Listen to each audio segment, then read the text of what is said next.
Hello everyone, आज हम करेंगे क्लास सिक्स की जो आपकी साइंस की न्यू बुक आई है क्यूरियोसिटी, उसका चैप्टर नंबर 5।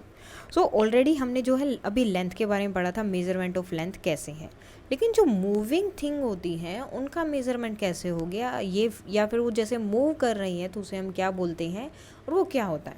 तो अभी हमने पहले पढ़ा था रेफरेंस पॉइंट। जब भी कोई मूविंग ऑब्जेक्ट किसी एक पर्टिकुलर पॉइंट को, जैसे ये पॉइंट है, इस पॉइंट पे किसी को जाना और वो इस तरह से मूव करता है, तो इसे हम क्या बोलते हैं, मोशन। ठीक है, मूविंग ऑब्जेक्ट जब टाइम के साथ अपनी जगह चेंज करता है, यानी कि कोई भी एक चीज़ जो टाइम के साथ अपनी प्लेस चेंज कर रहे हैं, तो उसे हम बोलते हैं मोशन। और वो पर्टिकुलर पॉइंट जहाँ पर उसे जाना है, जिसे उसने एक तरह से आप बोल सकते हो कि मेन उसका डेस्टिनेशन है, उसे हम बोलते हैं रेफरेंस पॉइंट। सो अब इसके लिए एक एक्टिविटी दी है, look around and prepare a list of 5 object that are in motion and 5 object that are in rest. तो आपको ऐसी चीज़ों के नाम लिखने हैं 5 ऑब्जेक्ट्स के जो रेस्ट पर हैं और जो मोशन में। मोशन का मीन्स जो चल रहे हैं, कोई मतलब जा रहे हैं, टाइम के साथ उनकी जो पोजीशन है चेंज हो रही है। रेस्ट का मतलब जो वहीं पर है, जिनका टाइम के साथ कुछ भी चेंज उनकी पोजीशन में नहीं हो रहा है।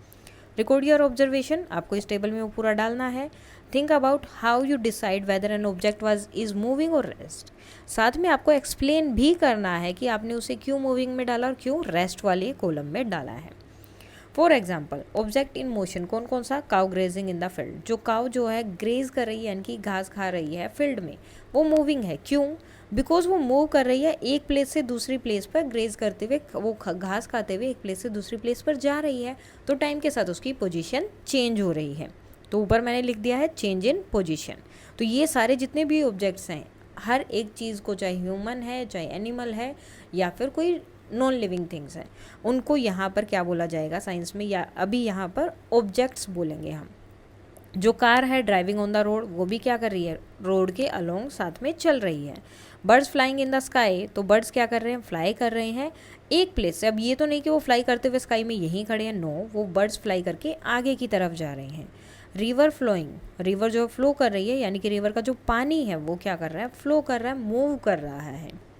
विंड ब्लोइंग लीव्स, अब लीव्स क्या है, हवा के साथ वो साथ में उड़कर क्या कर रहे हैं, वहीं तो नहीं उड़ रहे ना, वो दूसरी जगह पर जा रहे हैं। तो ये इनकी पोजीशन में भी क्या हो गया, चेंज हो गया। रोटेटिंग सीलिंग फैन, अब आपका जो फ़ैन होता है वो तो वहीं खड़ा है, तो उसको हमने इसने में क्यों डाला, क्योंकि अब देखो फ़ैन अगर वहीं खड़ा है तो उसके ये 3 ब्लेड्स होते हैं, तो ये तीनों ब्लेड्स इसी पोजीशन में रहने चाहिए। लेकिन जब वो चल रहा होता है, ठीक है, अगर वो बंद है तो वो उसमें नहीं है, मतलब मोशन में नहीं है, लेकिन जब वो चल रहा है तो इस तरह से घूमता रहता है। तो ये जो ब्लेड्स हैं वो यहाँ पर नहीं रहते, वो कभी यहाँ होता है, यहाँ होता है, इस तरह से वो पूरा टाइम घूमता रहता है। तो जब रोटेटिंग सीलिंग फैन की बात हो रही है, क्योंकि इसके ब्लेड क्या कर रहे हैं, मूव कर रहे हैं, और कैसे, ऐसे सर्कुलर पाथ में मूव कर रहे हैं। और जब ये सीलिंग फैन आपका अगर बंद है तो ये रेस्ट में आ जाएगा। अब ये तो हो गए आपके ऑब्जेक्ट इन मोशन। अब आते हैं object in rest. Object at rest कौन कौन से हैं, ट्री। ट्री क्या है, tree is stationary and does not change its position over time, वो वहीं पर खड़ा है, अपनी पोजीशन चेंज नहीं कर रहा है। कोई भी बेंच जो एक पार्क में है, तो बेंच भी क्या है, सेम जगह पर रह रहा है, मूव नहीं कर रहा है। घर भी क्या है, फिक्स पोजीशन पर या लोकेशन पर है, वो चेंज नहीं होता है टाइम के साथ, अपने डायरेक्शन या पोजीशन चेंज नहीं करता है। ये तो नहीं है ना कि घर पहले यहाँ था अब यहाँ आ गया टाइम के साथ, नहीं, वो वहीं रहता है। रोक ऑन द ग्राउंड, जो रोक होती है ग्राउंड पर वो सेम पोजीशन पे रहती है जब तक आप उसे नहीं हिलाओगे। रोक अपने आप से मूव नहीं करती, अगर कोई इंसान उठा के उसे हिला रहा है तो अलग बात है, लेकिन अगर बड़ी रोक है तो वो भी नहीं कर पाते हैं। Lamp post, the lamp post stage fixed in place, lamp post भी क्या होता है, फिक्स होता है अपनी जगह पर जहाँ उसे लगाया जाता है। A sleeping cat on a mat, एक स्लीपिंग कैट, सोती हुई बिल्ली तो फिक्स है ना, अगर वो चल रही है, उठी हुई है तो वो मे बी मूव करेगी, लेकिन जब वो सोई हुई है तो वो क्या होता है, फिक्स होता है उसी जगह पर, वो ये तो नहीं है कि सोते हुए चलेगी। तो ये चीज़ें क्या है, वो रेस्ट में है। Now compare and analyse your justification, how can you decide if an object is in motion और रेस्ट। तो आपने कैसे डिसाइड किया कि कोई ऑब्जेक्ट जो है मोशन में है या फिर रेस्ट पर। An object is said to be in motion if its position change with respect to the reference point with time. तो एक ऑब्जेक्ट जो मोशन में है उसे हम मोशन में कब बोलते हैं, अगर वो अपनी पोजीशन चेंज करता है किसके साथ, रेफरेंस पॉइंट और साथ में टाइम के साथ। टाइम के साथ अगर वो अपनी पोजीशन चेंज कर रहा है तो उसे हम क्या बोलते हैं, मोशन में। And if an object is not changing is position with respect to the reference point with time, it is said to be at rest. और दूसरा, जो ऑब्जेक्ट अपनी पोजीशन चेंज नहीं कर रहा है पॉइंट के साथ या टाइम के साथ, तो उसे हम क्या बोलते हैं कि वो रेस्ट पर है। Now Deepa looked around her in the bus and notice that all the passengers were seated, कि सारे के सारे पैसेंजर क्या हैं, बैठे हुए हैं। She looked around again after a minute, उसने फिर से देखा, and found them still occupying their seats, और मतलब 1 मिनट बाद देखा और फिर से क्या पाया कि वो सब सारी की सारी सीट जो है ऑक्यूपाई हैं। सी वंडर्ड आर दे मूविंग, क्या वो चल रहे, उसने सोचा क्या ये चल रहे हैं या नहीं। She concluded that the position of the passenger was not changing with time. तब उसने क्या देखा कि जो इंसान है वो तो वहीं का वहीं बैठा हुआ, जितने भी पैसेंजर है वो सारे वहीं बैठे हुए हैं। Therefore they were certainly at rest. इसका मतलब तो क्या हुआ, अभी हमने क्या बोला था कि अगर टाइम के साथ किसी की पोजीशन चेंज नहीं हो रही है डैट मीन्स वो रेस्ट पर हैं। तो वो जो पैसेंजर बस में बैठे हैं तो उनकी पोजीशन तो चेंज नहीं हुई, तो इसका मतलब क्या है, वो रेस्ट पर है। However when she looked outside, तो जब उसने बाहर देखा, she felt they were in motion as their position were changing with respect to things outside. लेकिन जब उसने बाहर देखा तो बाहर की चीज़ें बहुत जल्दी जल्दी बदल रही थी, चेंज होती जा रही थी, तो उनकी पोजीशन जो है बाहर की चीज़ों के साथ चेंज हो रही थी। तो इसका मतलब वो किस में है, मोशन में है। The reference point is important in deciding weather N object is rest और मोशन। तो इसलिए हमारा जो रेफरेंस पॉइंट है वो बहुत ज़रूरी होता है फाइंड आउट करने के लिए कि कोई चीज़ रेस्ट पर है या मोशन में। If Deepa considered herself as the reference point, अगर दीपा जो है खुद को रेफरेंस पॉइंट बोले या फिर बस को, ठीक है, then passenger were at rest, तो पैसेंजर क्या है, रेस्ट पर हैं, क्योंकि सारी चीज़ें उसके आसपास जैसी थी वैसी की वैसी हैं। However if she consider any object outside the bus, for example a building, लेकिन अगर वो किसी ऑब्जेक्ट को जो बाहर है, बस से बाहर कोई ऑब्जेक्ट है, जैसे ये बिल्डिंग थी, ठीक है, अभी उनके बस यहाँ पर है और ये बिल्डिंग को उसने क्या बोला है कि ये उसका ऑब्जेक्ट है। अब जैसे ये उसका रेफरेंस पॉइंट हो गया, अब जैसे ही बस यहाँ से मूव करेगी तो क्या हो जाएगा, बस तो चल रही है ना, तो जैसे ही उसने इस बिल्डिंग को देखा, थोड़ी देर बाद, टाइम के बाद, थोड़े से टाइम के बाद वो बस जो उस बिल्डिंग से बहुत दूर जा चुकी थी। रेफरेंस पॉइंट अब क्या था, ये था, तो अब रेफरेंस पॉइंट ये था, तो क्या है, मूव कर रहे हैं, वो मोशन में हैं, तो then the passengers were in the motion. Now suppose you are travelling on a ship which is moving at a constant speed along a straight line on a calm sea. तो आप जो ship में travel कर रहे हैं, imagine कर रहे हैं या सोचना है, या आप जा भी सकते हैं, और तो वो जो एक मतलब एक कांस्टेंट स्पीड है, वो ना ज़्यादा हो रही है ना कम हो रही है, जो एक रेगुलर स्पीड थी वही उसकी चल रही है। Suppose there is no window on the ship, ship में कोई भी विंडो नहीं है। Is there any way that you can determine whether the ship is moving और इट्स स्टेशनरी। तो क्या आप फाइंड आउट कर सकते हैं कि वो शिप मूव कर रही है या फिर वो वहीं के वहीं पर खड़ी हुई है। तो ये चीज़ें आप कैसे फाइंड आउट कर सकते हैं। अब आते हैं आपके टाइप ऑफ मोशंस। अब ये क्या, ये भी अलग चीज़ है। अब मोशन तो है कि कोई सीधा जा रहा है, अब हमने जैसे फ़ैन वाला देखा तो फ़ैन तो ऐसे ऐसे मोशन कर रहा है, तो मोशन भी अलग अलग टाइप्स के होते हैं। Take an eraser and drop it from a certain height, एक इरेजर लेनी है और वो आपको नीचे गिरा देना है। ऑब्जर्व इट्स मोशन, तो इसकी मोशन देखा आपने, वो नीचे की तरफ गई। Does it move along a straight line, क्या वो सीधी गई है। When an orange drops from the tree does it move in a straight line, जब ऑरेंज जो है एक ट्री से नीचे गिरता है, क्या वो एक स्ट्रेट लाइन में नीचे जा रहा है। Have you seen the Republic day parade, recall the march past of student during the parade, तो क्या आपने रिपब्लिक डे की परेड देखी और उसमें जो बच्चों ने परेड की थी क्या वो देखी। Do they move on a straight line path, क्या वो भी एक स्ट्रेट लाइन पे जा रहे थे। तो ये सारी चीज़ें क्या हैं, स्ट्रेट लाइन में जा रही हैं। When a heavy box is pushed, जब आप किसी हैवी बॉक्स को पुश करते हैं, इट में also move along a straight line, वो भी एक स्ट्रेट लाइन में ही मूव करता है।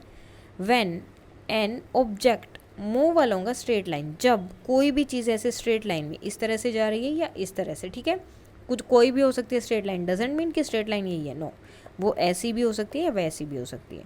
तो कोई भी चीज़ अगर एक स्ट्रेट लाइन पे जा रही है तो वो मोशन में तो है, क्योंकि वो मूव कर रही है, लेकिन वो मोशन कौन सा है, लीनियर मोशन, उसे हम क्या बोलते हैं, linear motion. Such linear motion in your surrounding, जैसे ये आपका इरेजर नीचे गिर रहा है, यहाँ से ऑरेंज नीचे गिर रहा है, ये यहाँ से डायरेक्ट सीधे चलते जा रहे हैं, आप किसी चीज़ को पुश कर रहे हैं, तो ये सब चीज़ें किस में जाती हैं, स्ट्रेट लाइन में।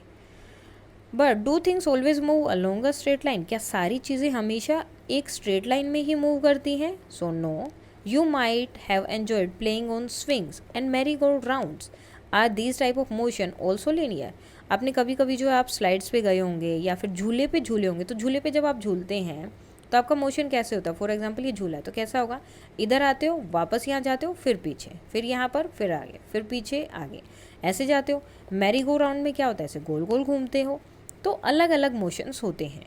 अब टाई एंड इरेजर, एक इरेजर या फिर कोई पोटैटो को एक जो धागे से बांधना है, होल्ड द अदर हैंड, और एक धागे से जैसे ये पोटैटो है इसको बांध लिया और दूसरे धागे को आपको अपने हाथ में पकड़ना और उसको घुमाना है। ऑब्जर्व इट्स मोशन, तो ये कैसे घूम रहा है, इट्स, तो ये इस तरह से ऐसे ऐसे घूमेगा। Is the motion of the eraser are same as a merry go round, क्या इसका मोशन भी ऐसे ही है जैसे मैरी गो राउंड का होता है? So yes. When an object move along a circular path, centre के इस तरह से वो घूमता रहता है सर्कुलर पाथ में, जैसे सर्कल होता है उस तरह से अगर कोई चीज़ घूमती है तो उसे हम क्या बोलते हैं, सर्कुलर मोशन। जैसे ये देखो, ये इन्होंने इरेजर बनाया तो ये सर्कुलर मोशन हो गया। ये मैरी गो राउंड है तो ये भी क्या है, सर्कुलर, ये इसी तरह से क्या हो रहा है, घूम रहा है। उसके बाद है tie an eraser at an one end of the thread, तो एक जो है एंड पर आपको फिर से इरेजर को जो बांधा हुआ था उसी को, अब आपको क्या करना है, अब आपको उसे घुमाना नहीं है, हैंग करना है, उसे नीचे की तरफ छोड़ना है। Other hand of the thread keep your hand study, हाथ को बिल्कुल मतलब रोक के रखना, हाथ को ज़्यादा नहीं हिलाना है। यूजिंग द अदर हैंड, दूसरे हाथ को से लेकर आपको क्या करना है, इस इरेजर को यहाँ से पकड़ के छोड़ देना है। तो आप क्या देखोगे, एक बार आगे जा रहा है, पीछे, आगे पीछे, आगे पीछे, और अपनी जो उसकी जहाँ वो पहले था उस पोजीशन पे आके वो लास्ट में रुक जाता है। ठीक है, सेम स्विंग का होता है, स्विंग यहाँ था, जब आप झूलते हैं तो आगे जाता है, फिर इसी पोजीशन पे आता है, फिर पीछे जाएगा, फिर यही पोजीशन पे आएगा, आगे जाएगा। ठीक है, सो इस पोजीशन को आप क्या बोलते हैं, when an object move to and fro about some fix position, किसी फिक्स पोजीशन से वो आगे और उसी फिक्स पोजीशन से पीछे जाते हैं, so its motion is called oscillatory motion. तो ये कौन सा होता है, ऑस्किलेटरी मोशन। अब नेक्स्ट है, take a thin metal strip, एक मेटल की स्ट्रिप लेनी है about 50 centimetre long, hold its one end pressed और one end to a table. So एक स्ट्रिप लेनी है, उसको इस तरह से टेबल पे डाल देना है, उसके ऊपर 2-3 बुक्स रख देनी है ताकि वो अच्छे से रहे। You may use a book और a brick to hold it, press the free end, अब ये जो है इस एंड पर आपको इसको दबाना है, नीचे की तरफ लेके जाना और छोड़ देना है। तो आप क्या देखोगे कि वो उतना ही ऊपर जाएगी, फिर वापस यहाँ आएगी, फिर नीचे जाएगी, फिर से ऊपर, फिर वापस अपने पहले वाली प्लेस पर, देन नीचे। सो इस तरह से ये अप एंड डाउन मूव करती रहेगी, जिसे हम बोलते हैं oscillatory motion. If an object repeats its parts after a fixed interval of time, its motion is said to be periodic. अगर कोई भी चीज़ एक फिक्स पोजिशन के बाद अपना जो है एक फिक्स टाइम ऑफ इंटरवल के बाद अपना जो है पाथ बार बार रिपीट करती है तो उसे हम क्या बोलते हैं, periodic. When an object is in circular motion it move along the circular path again and again.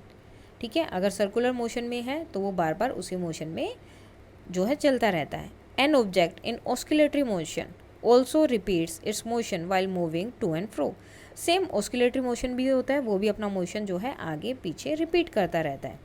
Both circular and oscillatory motion are periodic in nature, इन दोनों को ही हम क्या बोलते हैं, पीरियोडिक मोशन भी बोलते हैं नेचर में। क्योंकि अब पीरियोडिक के लिए हमने क्या बोला कि एक फिक्स्ड इंटरवल के बाद अगर वो बार बार अपना मोशन सेम मोशन पे जा रहे हैं तो उसे हम क्या बोलते हैं, पीरियोडिक मोशन। तो सर्कुलर मोशन में भी यही होता है कि वो बार बार सेम, जैसे यहाँ से शुरू हुआ तो वापस यहीं आएगा, फिर से यहीं आएगा, फिर से यहीं आएगा, तो बार बार अपनी चीज़ वो चेंज करेगा, तो इसे सर्कुलर भी क्या है, पीरियोडिक मोशन भी है। सेम ऑस्किलेटरी में भी क्या होता है, जैसे आप अगर झूले पे झूलते हैं तो आपका झूला एक बार आगे जाएगा, फिर वापस स्टार्टिंग पॉइंट पे, फिर पीछे, फिर स्टार्टिंग पॉइंट पे, फिर आगे। सो एक टाइम के बाद वो वापस से वही पोजीशन पे आ जाता है या वही मोशन वो फॉलो करता रहता है, तो इसे हम क्या बोलते हैं, पीरियोडिक भी। Now look at the picture of the children park or visit a children park, observe different kind of motions, classify them as a linear, circular और oscillatory। ठीक है, अब यहाँ देखो ये कौन सा हो गया, सर्कुलर हो गया। ओके, ये स्लाइड है, स्ट्रेट लाइन में आ रहे हैं, तो ये कौन सा हो जाएगा आपका, लीनियर मोशन हो जाएगा। स्विंग वाला कौन सा था आपका, सो स्विंग वाला था ऑस्किलेटरी। ये भी क्या है, ऑस्किलेटरी फंक्शन हो जाएगा। अब ये आगे की तरफ जा रहे हैं तो क्या होगा, लीनियर हो जाएगा। अब ये कौन सा, ये ऐसे ऐसे घूम रहा है, सर्कुलेटरी यस, सर्कुलर मोशन हो जाएगा, और ये ऑस्किलेटरी मोशन हो जाएगा। तो अब लिखते हैं यहाँ पर ऑब्जेक्ट जैसे swing, slide, Mary go round, seesaw, child running on the path. तो इनमें से आप कोई भी यहाँ पर डाल सकते हो। सो मैरी गो राउंड क्या है, सर्कुलर मोशन है। स्लाइड में सीधे आ रहे हैं तो लीनियर मोशन है। स्विंग, मूविंग टू और एंड फ्रो, ठीक है, तो आगे और पीछे की तरफ जा रहे हैं तो वो हो जाएगा। सीसो में क्या होगा, सेम होगा, सेम होगा, तो हमें यहाँ पर लिखना है ऑस्किलेटरी वाले में मूविंग टू एंड फ्रो, ठीक है। नाउ इसमें लीनियर है तो चाइल्ड रनिंग और अ पाथ, या फिर आप बोल सकते हो कि यहाँ पर वो आगे की तरफ जा रहे हैं, तो इनमें ये सब चीज़ें आप यहाँ पर लिख सकते हो। सर्कुलर मोशन है तो सर्कुलर, या आप लिख सकते हो moving in a circle, moving in a circle, तो एक सर्कल में मूव कर रहे हैं, ठीक है। और इसमें क्या आ जाएगा, move in a straight line, moving in a straight line. Same इसमें भी क्या होगा, moving in a straight line, moving in a straight line. तो इस तरह से जो है आप इनको कर सकते हैं। जो भी आपका लीनियर मोशन होगा वो हमेशा स्ट्रेट लाइन में मूव करेंगे, सर्कुलर मोशन सर्कल में मूव करेंगे, एक सर्कल की तरह जैसे होता है।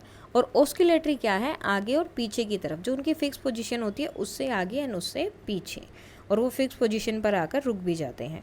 नाउ कीवर्ड्स है यहाँ पर कुछ, centimetre, circular motion, distance, kilometre, length, linear motion, measurement, metre, millimetre, motion, oscillatory motion, reference point, SI unit of length, classify, explore, identify, investigate, justification and observe. Now summary, key points है कुछ।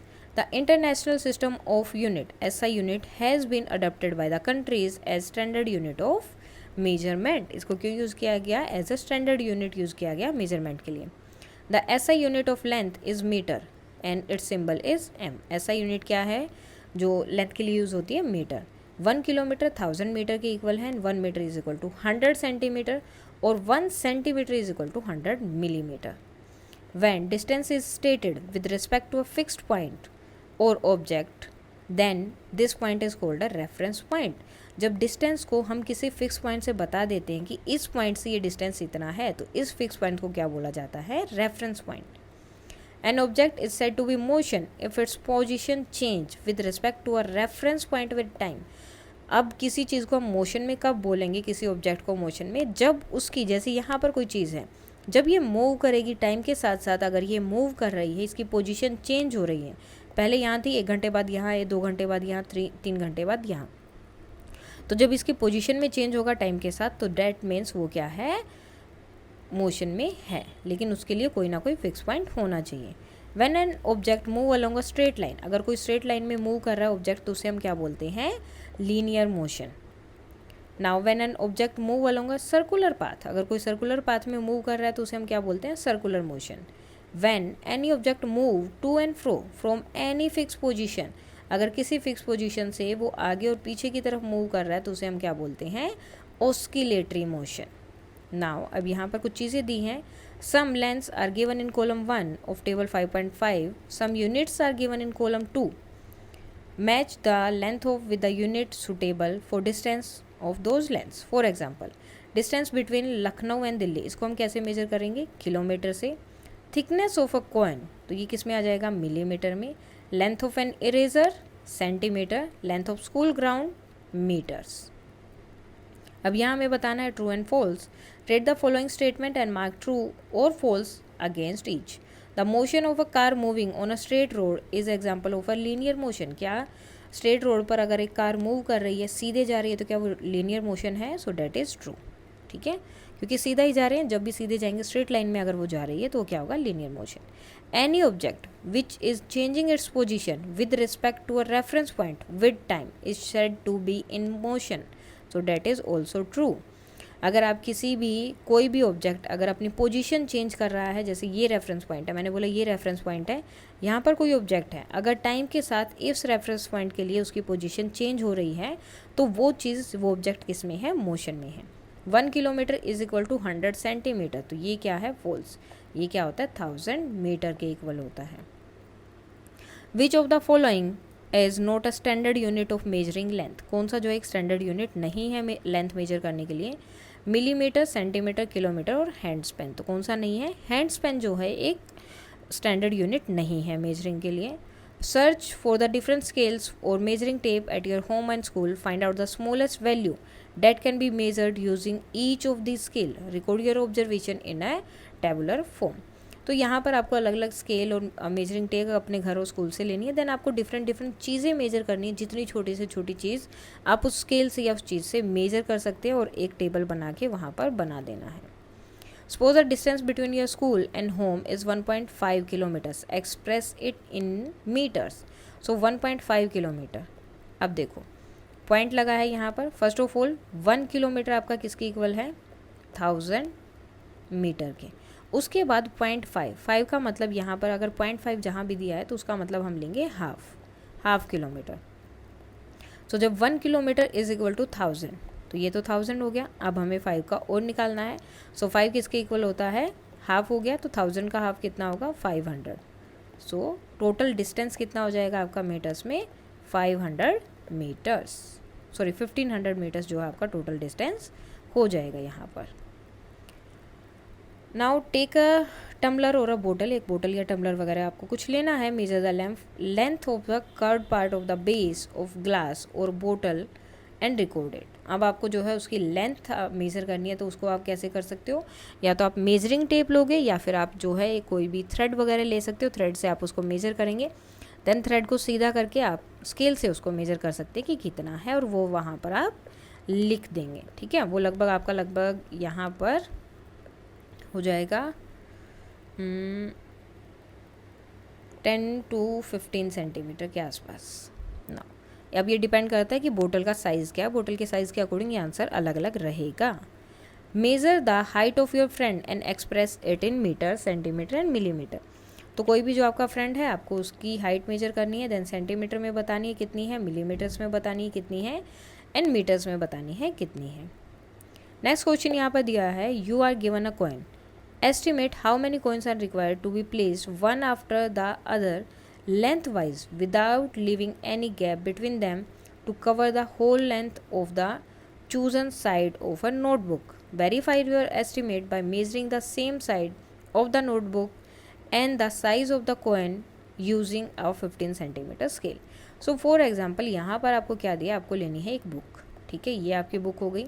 अब आपने सोचा कि मैं ये वाली जो साइड है इसको मेजर करूँगा स्केल्स उससे, और जो कोइन दिए तो आपने एक के ऊपर एक बहुत सारे कोइंस रखे। ओके, इस तरह से, और ये पूरी लेंथ को क्या किया, आपने मेजर कर लिया। तो अब आपको यहाँ पर बताना है कि कितने कोइन आपने रखे। पहली बात तो हो सकता है कि 8 to 9 हो, या फिर ज़्यादा कोइंस भी हो सकते हैं कि 20 तक कोइंस आपने यूज़ किए, या 15 कोइंस आपने यूज़ किए। ठीक है, ये तो हो गया। देन आपको वो कोइन की लेंथ जो है मेज़र करनी है, आपके जो स्केल होता है 15 सेंटीमीटर का स्केल उससे। अब ये कॉइन जो है अलग अलग हो सकते हैं, ये डिपेंड करेगा कि आप कौन सी बुक ले रहे हैं, कौन सी नोटबुक ले रहे हैं। अब 5 कॉइन से भी हो सकता है, और किसी का 10 कॉइन से भी होगा, और किसी का 15 कॉइन से भी, क्योंकि ये डिपेंड करेगा आपकी बुक से, जिसकी भी नोटबुक होगी, जो भी नोटबुक या टेक्स्ट बुक आप लेंगे उसके अकॉर्डिंग। अब मेजरमेंट भी उसके अकॉर्डिंग अलग रहेगा, किसी का 2 सेंटीमीटर आएगा, किसी का 5 सेंटीमीटर होगा, और किसी का 10 सेंटीमीटर होगा। सो क्वेश्चन नंबर 9 में आपको बताना है, you have to give 2 example each for linear के लिए, सर्कुलर मोशन के लिए और ऑस्कुलेटरी मोशन के लिए 2-2 एग्जाम्पल देने हैं। सर्कुलर मोशन के लिए जैसे कोई भी परेड हो गई, और कोई भी कार जो है मूव कर रही है, कार मूविंग। ठीक है, इसमें क्या हो गया, रोटेटिंग फैन और मैरी गो राउंड्स, ये हो गए आपके circular motions, Mary go round. उसके बाद आता है आपका ऑस्किलेटरी। ऑस्किलेटरी में आप क्या डाल सकते हो, सीसो, सी सो एंड स्विंग, ये आ जाएंगे आपके ऑस्किलेटरी में। नेक्स्ट देखते हैं, observe different objects around you. It is easier to express the length of some objects in millimeters, some in centimeter and some in meters. Make a list of 3 objects in each category. ठीक है, 3 objects के आपको नाम बताने हैं यहाँ पर। जैसे मिलीमीटर में आप कौन कौन सी चीज़ों को मेजर कर सकते हैं। ठीक है, तो मिलीमीटर के लिए आप क्या ले सकते हैं, कोई भी जो भी बहुत सारी छोटी है, जैसे tip of pen and pencil. तो ये 2 चीज़ें हो गई। ठीक है, ओके। देन सेंटीमीटर के लिए आप क्या ले सकते हो, सेंटीमीटर में आप क्या आ जाएंगे, pencil, pen and scale. Scale तो ऑलरेडी जो है आपका सेंटीमीटर में ही होता है, तो स्केल ही लिख देते हैं हम। यहाँ पर आप इरेज़र भी लिख सकते हो। देन मीटर्स में क्या आ जाएगा आपका, आसपास की चीज़ें ही आपको लिखनी है, ब्लैक बोर्ड एंड उसके बाद में बेंच और क्लासरूम। तो इन चीज़ों को हम इसमें मेजर कर सकते हैं। आप इसके अलावा जो आपका आंसर है वो भी डाल सकते हैं। A roller coaster track is made of in the shape of this. ठीक है, इस शेप का बना है वो। A ball start from point A, वो एक से शुरू हुई, ए से शुरू हुई एंड वो यहाँ से जाते हुए एफ पर जाकर क्या होती है, ख़त्म होती है। Identify the type of motion of the ball on the roller coaster and corresponding proportion of the track. तो कहाँ से कौन सा है, जैसे यहाँ से यहाँ तक कौन सा आएगा आपका, स्ट्रेट आ जाएगा, सॉरी लीनियर मोशन बोलेंगे इसे हम, लीनियर मोशन। ये आपका कौन सा हो जाएगा, सर्कुलर मोशन, और ये फिर से क्या आ गया, लीनियर मोशन। नेक्स्ट है, Tasneem wants to make a metre scale by herself. She consider the following material for it, plywood, paper, cloth, stretchable rubber and steel. Which of these should she not use and why. तो उसको जो है किसको use नहीं करना चाहिए। ठीक है, पेपर, क्लॉथ, स्ट्रेचेबल रबड़, आई थिंक उसे ये नहीं यूज़ करना चाहिए। तो स्ट्रेचेबल रबड़ उसे नहीं यूज़ करना चाहिए, क्योंकि अगर वो इसको यूज़ करेगी तो क्या होगा, जैसे ही वो चीज़ों को स्ट्रेच करेंगे, जो जितना स्ट्रेच करेगा उतना ही उसके अकॉर्डिंग लेंथ जो है चेंज होती रहेगी, जो कि रिलायबल नहीं होगा। तो इसलिए उसे इसे यूज़ नहीं करना चाहिए। थिंक एंड डिज़ाइन, ये आप अपने अकॉर्डिंग कन्वर्सेशन के अकॉर्डिंग यूज़ कर सकते हैं। अलग अलग जो हैं आप कार्ड गेम यहाँ पर बना सकते हैं। उसके बाद है learning further. Can you find the thickness of a single page of your notebook और text book using a scale. क्या आप स्केल से अपनी नोटबुक और टेक्स्ट बुक का जो है सिंगल पेज का थिकनेस फाइंड आउट कर सकते हो। तो मिलीमीटर से कर सकते हैं आप, अगर आपने स्केल का यूज़ करोगे तो। अब कलेक्ट फॉलन लीव्स, जो भी आपके आसपास किसी भी एक ट्री के अगर पत्ते गिरे हुए हैं तो आपको लेने हैं। सबसे पहले तो आपको ट्री का नाम फाइंड आउट करना है क्या है, देन उनकी लेंथ मेजर करनी है, लेंथ एंड विड्थ सारी मेजर करनी है कितनी है आपके स्केल से, और जो भी आपने मेजर किया वो आप यहाँ पर लिखेंगे। अब आपको बताना है कि वो लीव्स हैं सेम ट्री के हैं, लेकिन इनकी लेंथ और ब्रेथ वेरी क्यों करती है। अब देखो, कुछ पत्ते बहुत बिल्कुल नए नए होते हैं तो वो बहुत छोटे होते हैं, कुछ मीडियम साइज़ के मिलेंगे, कुछ बड़े मिलेंगे। सो जैसे जैसे उनका टाइम होता रहता है, यानी कि पहले छोटे हैं, जैसे आप खुद जब पैदा होते हो छोटे होते हो, धीरे धीरे धीरे धीरे आपकी हाइट साइज़ बढ़ता रहता है। सो सेम जो है पत्तों के साथ भी होता है। उसके बाद एक जो है डिस्कस करना है कम्युनिटी के साथ, अपने आसपास के लोगों के साथ, जो जब वो छोटे थे तो वो कौन सी चीज़ों का लेंथ मेजर करने के लिए क्या यूज़ करते थे। ठीक है, जैसे हमने बताया था कि आंगुल वगैरह वो सब यूज़ होता था, तो उसी तरह से क्रिएट अ मेज़, इस तरह से एक मेज़ बनानी है। Lining of 1 centimetre and 2 centimetre and their combination. Parts of it has been made for you, इसका कुछ पार्ट आपके लिए बना दिया है। अब इसके बाद आपको इसको और आगे बढ़ाना है। उसके बाद हाउ टोल आई एम, आपको अपनी जो है मेजरमेंट करना है। इसको हर 3 मंथ्स में आपको करना है repeat. Now let us design a fun method, एक फन मेथड यहाँ दिया है for measuring the distance between 2 place by using a bicycle. Attach a flexible metal strip, एक फ्लेक्सिबल जो है मेटल स्ट्रिप यहाँ पर आपको लगा देनी है अपनी बाइसाइकिल में। फ्रंट व्हील, ठीक है, जैसे यहाँ पर दिखाया गया है, and every time it crosses it produce a sound. तो जैसे जैसे ये जैसे ही यहाँ पहुँचे तो इस तरह से इसको लगाना है कि इसमें से एक साउंड आएगी। जैसे ये वहाँ पर वो पहुँचेगी, मतलब एक राउंड जैसे ही आपका कंप्लीट होगा, ये नीचे जाएगी तो क्या होगा, एक साउंड आएगी, आवाज़ आएगी। So now ride the bicycle slowly and count the number of time in which sound occurred. तो अब आपको बाईसाइकिल राइड करनी है, लेकिन धीरे धीरे, जैसे ही वो आपको साउंड आए आपको काउंट करना है कितनी बार वो आवाज़ आई है। The number will give you the number of turns of your wheel made. So जो नंबर आपके पास आएगा कितनी बार, इसका मतलब हो जाएगा कितनी बार आपके जो ये टर्न है, व्हील है, इसने कितनी बार वो सर्कुलर मोशन किया है। Now measure the length of the outer boundary of the wheel using a string as done. अब आप एक स्ट्रिंग लेंगे और इसकी क्या करेंगे, लेंथ मेजर करेंगे, ठीक है।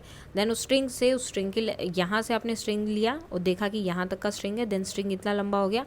अब इस स्ट्रिंग की मेजरमेंट आपको करनी है कितनी है, और उसके बाद जितना आपका टोटल मेजरमेंट आया, फॉर एग्जाम्पल हो गया कि आपका स्ट्रिंग आया 3 या फिर 30 सेंटीमीटर, ओके। अब इसने साउंड किया 15 टाइम्स या 5 टाइम्स, तो वो डिस्टेंस कितना हो जाएगा, 150 सेंटीमीटर। जितने टाइम्स इसने आवाज़ की उतने उस टाइम से आपको उसको कर देना है मल्टीप्लाई। सो इस तरह से आप जो है जो डिस्टेंस है वो डिस्टेंस फाइंड आउट कर सकते हैं बाईसाइकिल का यूज़ करके। सो अब कर लेते हैं उसके कुछ एक्स्ट्रा क्वेश्चन आंसर जो बन सकते हो टॉपिक से रिलेटेड। क्वेश्चन नंबर 1 है, what is the difference between motion and rest. Motion and rest के बीच में डिफरेंस क्या है। So an object is in motion if its position change, अगर उसकी पोजिशन चेंज होती है with respect to a reference point over time. जो रेफरेंस पॉइंट दिया है, जो फिक्स पॉइंट दिया है, उसके लिए अगर टाइम के साथ उसकी पोजीशन चेंज हो रही है तो डैट मीन्स वो ऑब्जेक्ट मोशन में है। If its position doesn't change, अगर उसकी पोजीशन नहीं चेंज होती है तो ये क्या है, रेस्ट पर है। What is a reference point. So a reference point is a fixed object or location use to compare the object position. तो रेफरेंस पॉइंट एक फिक्स ऑब्जेक्ट होता है या कोई जगह होती है जो फिक्स है, जो हिलेगी नहीं, वहीं पर रहेगी। तो ऑब्जेक्ट की पोजीशन को कंपेयर करने के लिए उसे लिया जाता है। What are the 3 main types of motion. अब यहाँ पर हमने कौन से 3 मेन टाइप के मोशन पढ़े हैं, linear motion, circular motion and oscillatory motion. Linear motion क्या है, सो लीनियर मोशंस ओकर when object moves in a straight line, वो इस तरह से स्ट्रेट लाइन में जाए। अब वो स्ट्रेट लाइन ऐसे भी हो सकती है या फिर ऐसे भी हो सकती है, कोई भी हो, लेकिन वो स्ट्रेट लाइन में आना चाहिए। सर्कुलर मोशन क्या है, circular motion occurs when an object move in a circular path, जो इस तरह से सर्कुलर पाथ में जाएगा उसे हम क्या बोलेंगे, circular motion. Oscillatory motion, oscillatory motions occurs when an object moves back and fourth rapidly around a fix point, जो एक फिक्स पॉइंट पे इस तरह से आगे पीछे आगे पीछे आगे पीछे इस तरह से जाता रहेगा, ठीक है। जैसे कि आपके झूले हो गए, स्विंग्स वगैरह हो गई, या सीसो हो गया, तो वो सब चीज़ें आप वहाँ पर, आपका क्वेश्चन भी दिया है तो वहाँ भी आप ऑस्किलेटरी मोशन लिख सकते हैं। What is a periodic motion. Periodic motion is a motion that repeats itself after a fixed interval of time. Periodic motion उस मोशन को बोलते हैं जो भी मोशन एक फिक्स्ड इंटरवल टाइम के बाद खुद को रिपीट करता है, तो उसे हम बोलते हैं पीरियोडिक मोशन। जैसे कि सर्कुलर मोशन, अब कोई चीज़ यहाँ से शुरू हुई है, यहाँ जाएगी, एक फिक्स टाइम पर ही आएगी, फिर से बार बार वो यहीं पर आती रहेगी फिक्स टाइम के बाद, तो उसे हम क्या बोलते हैं, पीरियोडिक मोशन, ठीक है।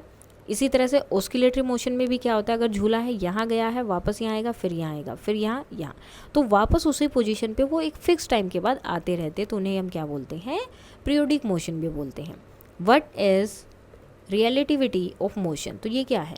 So the relativity of motion means that whether N object is motion, क्या कोई ऑब्जेक्ट जो है इज इन मोशन, क्या वो मोशन में है, और रेस्ट, वो डिपेंड किस पे करता है, depends on the chosen reference point, कि रेफरेंस पॉइंट क्या लिया है आपने, इस पे चूज करता है कि कोई ऑब्जेक्ट मूव कर रहा है या फिर रेस्ट पर है।